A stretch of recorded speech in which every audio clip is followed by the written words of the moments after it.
Olá, muito boa tarde, você internauta, produtor rural que nos acompanha aqui ao vivo no site Notícias Agrícolas. Estamos de volta aqui com os nossos boletins e o destaque neste momento é para o setor sucroenergético, né? Porque a gente vem acompanhando aí informações relacionadas ao etanol anidro, né, o biocombustível que é misturado à gasolina, né, e que não é o tipo hidratado, que é aquele puro que a gente utiliza, né, nos postos de combustíveis nos carros. Então a gente vai falar um pouco sobre esse cenário de negócios para o etanol anidro, porque esse tipo tem apresentado aí características bastante importantes quando a gente fala em relação à comercialização neste momento da safra 2021-22 de cana-de-açúcar aqui no centro-sul do país. Para a gente falar sobre todas essas informações, a gente conversa então aqui ao vivo com o Bruno Zanetti, que é consultor sênior de riscos da StoneX. Bruno, muito boa tarde, obrigado pela sua participação aqui no Notícias Agrícolas. Muito boa tarde, é um prazer estar com vocês hoje. Prazer é nosso. Bom, Bruno, começamos a safra 2021-22 de cana-de-açúcar aqui no Centro-Sul, né, no mês de abril, né? Já temos alguns meses aí de andamento desta safra e queria que você atualizasse para a gente em relação às vendas de etanol e por que o etanol anidro neste momento, né? A gente tem falado bastante e por que essa demanda por esse tipo está tão aquecida neste momento da safra? Pois é. Esse ano de 2021, ele é um ano que a gente tem uma mudança importante na base do consumo, né? Diferentemente do ano passado, a gente inicia, né, uma safra que a gente já tinha uma expectativa de produção de etanol total menor. Consequentemente, o mercado precisa se ajustar, né, na base de consumo de combustíveis de base ciclo Otto, para um consumo que acaba sendo maior da gasolina, né? Então, o etanol hidratado ele acaba perdendo um pouquinho da sua participação e essa participação da gasolina aumentando, né? E a mistura constante, isso acaba aumentando a demanda do anidro, tá? Então, realmente a gente tem registrado tanto do lado da oferta, né? As usinas têm produzido relativamente mais anidro do que nas safras anteriores, nas vendas também, né? Por conta dessa situação de você ter um share, né, uma participação do hidratado um pouco menor da base de consumo. Certo. Bruno, e esse cenário, né? As usinas, elas planejam muito antes do início da safra, elas já têm um planejamento bastante estabelecido, né? Nesta safra 2021-22, já era de se esperar que o etanol anidro tivesse uma demanda maior e que as usinas também, né, utilizassem boa parte da sua produção para esse tipo de biocombustível? Sim, de certa forma isso já era esperado, né? A relação de mercado que acaba determinando essa maior participação ou menor participação do anidro no volume total de produção e de comercialização de uma safra, ele vai ser determinado do lado da oferta na quantidade de etanol total que você tem e do lado da demanda, se você tem uma variação de demanda de combustíveis maior ou menor.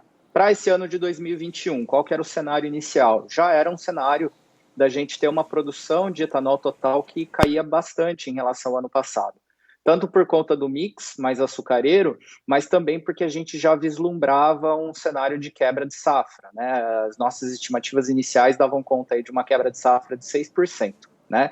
O momento atual, inclusive, é um momento importante porque a gente está justamente vendo que essa quebra de safra tende a ser um pouco maior e dessa forma a participação do anidro ela ganha mais, né? Porque na preferência do consumidor da bomba, né? Se você tem uma preferência por hidratado, isso puxa uma demanda mais forte de etanol total. Agora, quando você diminui a demanda por etanol hidratado, aumenta em contrapartida uma demanda por gasolina, a expansão da demanda por anidro, ela reflete menos na produção de etanol total.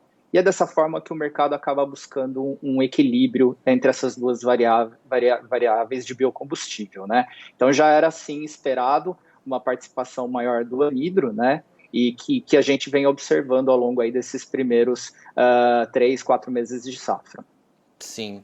Bruno, nossas usinas aqui no Brasil, né, elas conseguem ter um ajuste em relação ao seu mix bastante interessante, né, que não acontece em outros países, né? Por exemplo, nesse caso, então, que a gente está falando que a demanda do etanol anidro tá mais aquecida, que a do hidratado, por exemplo, as usinas conseguem fazer, né, essa orientação aí de forma mais simples, e também quando a gente fala em relação à produção de açúcar ou de etanol. A gente tem essa característica mais de competitividade maior por parte das nossas usinas, e que a gente consegue, de certa forma, também em relação à caixa, ter alguns ajustes bastante interessantes para as unidades produtoras?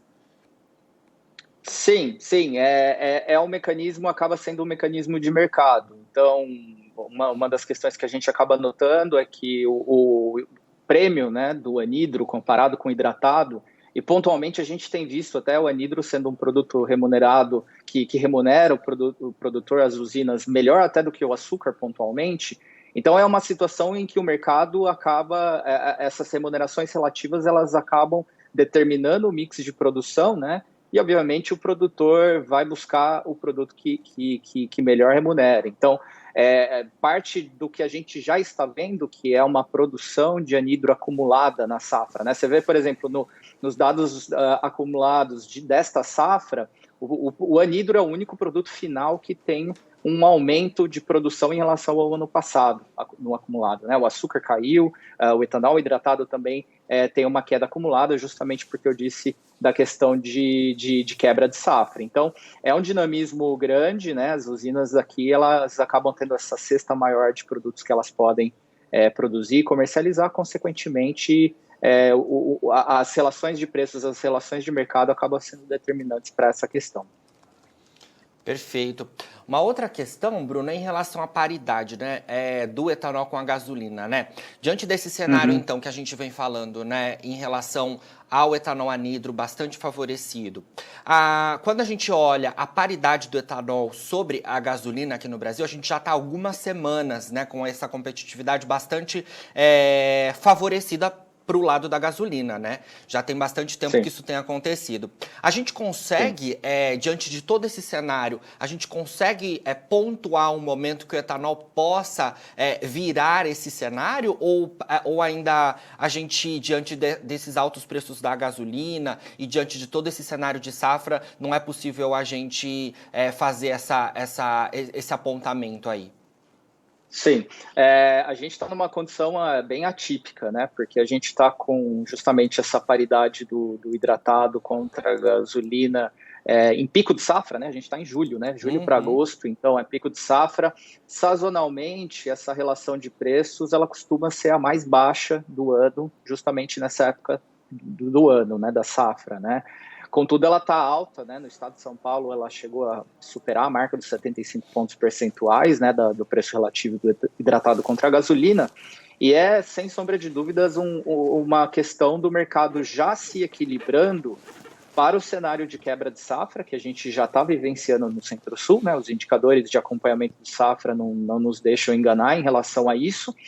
Mas também, né, eu acredito que até por conta dos cenários de safra que estão sendo revistos justamente nesse momento, né, uma perspectiva de uma quebra ainda maior para o Centro-Sul, eles não nos dão muita expectativa de que essa relação de paridade de preços entre o hidratado, né, o etanol hidratado e a gasolina, venha a ceder, né? Pelo contrário, eu acho que a tendência é justamente a gente manter essa relação de paridade que diminua o máximo possível, né, essa demanda por etanol hidratado, consequentemente o consumidor relativamente preferindo um pouquinho mais a gasolina e, consequentemente, também a demanda do anidro permanecendo firme.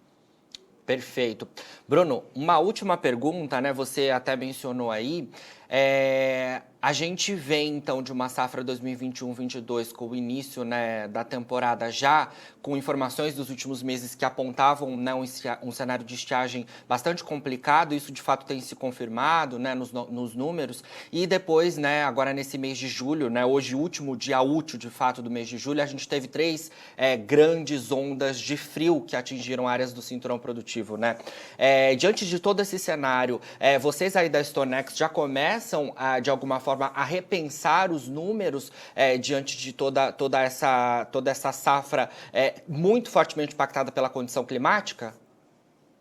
Sem sombra de dúvidas, sem sombra de dúvidas. Inclusive, na próxima semana, a gente solta as nossas novas estimativas de safra e já dá para antecipar, né? Eu acho que não vem a ser um grande segredo de que a gente vai ter um corte na nossa estimativa de produção de moagem de cana-de-açúcar para o Centro-Sul esse ano, com impactos, obviamente, aí diretos, tanto na produção, nos cenários globais de açúcar, mas também impactos diretos aí sobre a dinâmica de oferta e demanda e, consequentemente, preços do etanol também. Perfeito, Bruno. Olha, muito obrigado pelas suas informações, viu? Preciosas informações aí neste momento para todo o mercado, para todos os envolvidos do setor sucroenergético. Obrigado pela sua disponibilidade aqui de falar ao Notícias Agrícolas, viu? Eu que agradeço a janela e ótima tarde para vocês. Muito obrigado. Boa tarde. Bom, conversamos aí então com Bruno Zanetti, consultor sênior de riscos da Stornex. A gente falou com o Bruno em relação ao cenário de negociações do etanol aqui no Brasil, né, e com foco, né, neste momento da safra, né, para o etanol anidro, né, esse tipo de biocombustível que a gente tem que é misturado à gasolina, né? E a gente vem acompanhando todas essas informações, né? E segundo o Bruno nos falou em relação ao etanol anidro, este momento de safra tem sido realmente muito mais favorável às vendas deste tipo de combustível por parte das usinas. A oferta deste tipo de combustível também tem sido maior, né, neste momento. E esse cenário reflete todo o contexto de safra 2021-22, de menor produção, né, de menor moagem de cana-de-açúcar, de menor produção para açúcar, de menor produção para o etanol como um todo também, né? E a gente vem acompanhando aí nas últimas semanas aqui em todo o Brasil, né? O etanol segue bastante desfavorecido em relação à gasolina nos postos de combustível, né? O etanol hidratado, né? E a gasolina, de fato, tem sido a preferência aí por parte dos consumidores neste momento diante do seu potencial, né? De certa forma, de rendimento maior em relação ao etanol, neste momento, considerando os preços dos dois combustíveis. Então, de fato, né, com o consumo maior de gasolina, também o etanol anidro, que tem mistura na gasolina, ele, claro, tem aumentado bastante, né, a sua demanda, e as usinas têm conseguido suprir todo esse cenário diante da disponibilidade nesta safra de maior volume de etanol anidro. A gente também falou um pouco em relação aos ajustes, né, por parte das usinas. Esse cenário de maior demanda por anidro já era esperado e as usinas já se preparavam aí ao longo dos últimos meses para que de fato conseguissem ofertar um maior volume deste tipo de biocombustível, né? A gente também falou em relação ao cenário de safra, né, por conta das incursões de frio que a gente registrou nos últimos dias, né? Esse mês de julho que se encerra, né, logo mais, ele foi marcado por 3 grandes incursões de frio. A última foi registrada na virada de ontem para hoje, né? E depois de uma safra já bastante impactada pelo clima, pela seca, né, adversa em áreas produtoras do Centro-Sul. Então, depois da seca, vem aí essas 3 grandes incursões de frio que, de fato, devem ter um novo impacto para a produção, né, de cana-de-açúcar e para também os seus subprodutos, o açúcar e também o etanol. Diante de todo esse cenário, então, a Stornex já nos antecipou aqui, né, que deve fazer uma nova divulgação dos seus números de moagem e de produção e que deve sim haver um corte nas suas estimativas para a safra 2021-22 de cana-de-açúcar aqui no Centro-Sul do Brasil. A gente segue acompanhando todas essas informações. Bom, você que nos acompanha aqui no Notícias Agrícolas, não se esqueça de nos seguir nas redes sociais, viu? Durante aí o nosso boletim apareceu todos os nossos perfis nas redes sociais para você nos acompanhar. E claro, você segue ligado aqui com a gente no Notícias Agrícolas 24 horas no ar, para que você seja o produtor rural mais bem informado do Brasil. A gente fica por aqui, mas daqui a pouco a nossa programação segue, tem fechamento do mercado da soja e a gente se vê só na semana que vem. Bom final de semana para você, viu? Continue ligado aqui no Notícias Agrícolas. Se inscreva em nossas mídias sociais. No Facebook, Notícias Agrícolas. No Instagram, @Notícias Agrícolas e em nosso Twitter, @Norteagri. E para não perder nenhum vídeo, não se esqueça de nos acompanhar no YouTube e na Twitch, Notícias Agrícolas Oficial.